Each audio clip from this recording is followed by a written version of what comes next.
विजयाचा श्रेय प्रथम मी नांदेडच्या मतदारांना देतो, ज्यांनी आमच्यावर विश्वास व्यक्त पुनश्च केला आणि भाजपच्या हातामध्ये पहिल्यांदा ही महानगरपालिका सोपवली, त्याबद्दल नांदेडच्या जनतेचे लाख लाख आभार।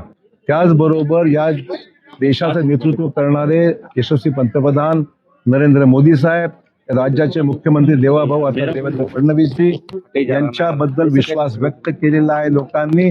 जरूर आमच्यावर विश्वास व्यक्त करत असताना माझे असंख्य कार्यकर्ते हे सुद्धा विजयासाठी तेवढेच इन्व्हॉल्व होते की त्यांनी मेहनत खूप घेतली, म्हणून त्यांचे मी आभार मानतो।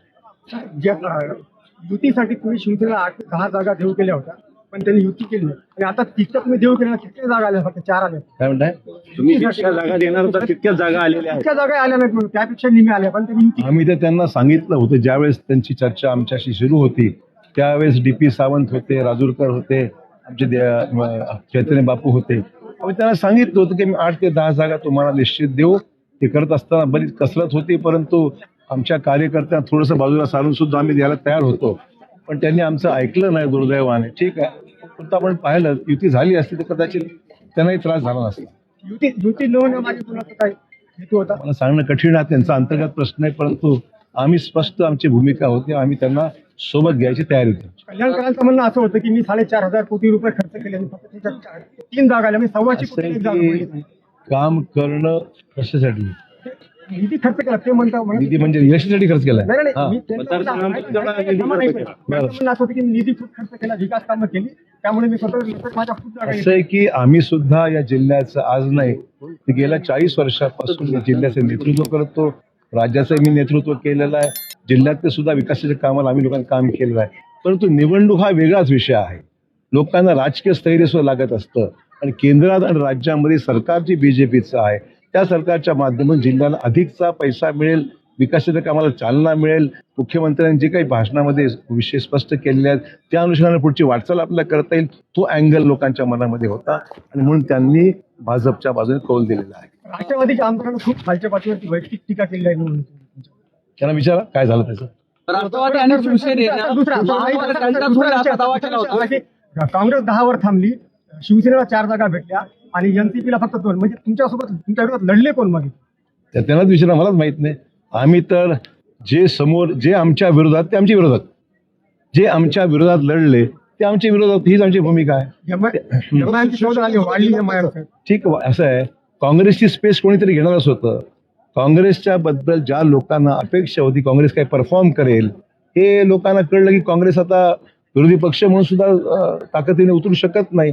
ह्याची ज्यावेळेस लोकांना प्रचिती आली त्यावेळेस त्यांनी पर्याय MIM ला निवडलं, आज स्पष्ट म्हणावं लागेल। या शिवसेनेनं आणि राष्ट्रवादीनं महापौर पदावर दावा केला होता, त्यांना केवळ 4 आणि 1 जागा मिळालेली राष्ट्रवादीला केवळ, हे कसं पाहता? नाही, असं आहे की दावा करणं सोपं आहे, पण दावा करण्यात आपण विसरतो की तेवढं संख्याबळ आपल्याकडे आलं पाहिजे। आज आम्ही कधीही दावा कुठलाही अगोदर केलेला नाही, पण आज आमचं बहुमत असल्यामुळे निश्चित आमचा दावा राहणार आहे, कारण महापौर आमचाच झाला पाहिजे, हीच आमची भूमिका आहे आणि त्यासाठी आमच्याकडे संख्याबळ आहे। आज लक्ष पुढचं काय आता तुम्ही? MIM 14 सीट आले नांदेडमध्ये, 2012 मध्ये आले होते, 17 मध्ये संपली होती MIM, आता पुन्हा 14 सीट नांदेडमध्ये आले। असं आहे, मी तुम्हाला मगाशी स्पष्ट केलं की माइनॉरिटीज को ये भरोसा नहीं है कि कांग्रेस उनको समर्थन देकर उनका कुछ काम कर सकती है, ऐसा भरोसा लोगों को नहीं रहा। इसीलिए ने जो कांग्रेस की स्पेस थी वो MIM ने ले ली, और जो लगा था कि राष्ट्रवादी लेगी स्पेस, वो कुछ हुआ नहीं, राष्ट्रवादी को वोट नहीं मिले, वरना एक ही जगह जो आती है बड़ी मुश्किल से वो भी नहीं आती थी। तो लोगों को जो स्पेस दिखी उन्होंने पसंद किया MIM को।